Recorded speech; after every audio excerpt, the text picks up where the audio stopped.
سیدنا عثمان رضی اللہ عنہ کے غلام ہانی کہتے ہیں کہ جب سیدنا عثمان بن عفان رضی اللہ عنہ کسی قبر کے پاس کھڑے ہوتے تو اس قدر روتے کہ ان کی داڑھی تر ہو جاتی۔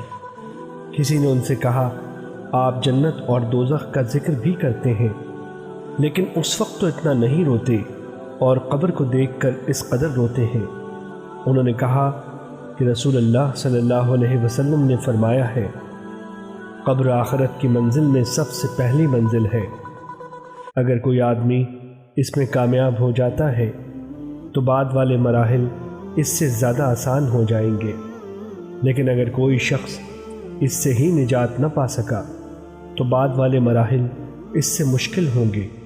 اور رسول اللہ صلی اللہ علیہ وسلم نے فرمایا، اللہ کی قسم، میں نے جب بھی اللہ کے عذاب کے مناظر دیکھے تو قبر کا منظر سب سے ہولناک پایا۔ حدیث نمبر 3297، مسند احمد۔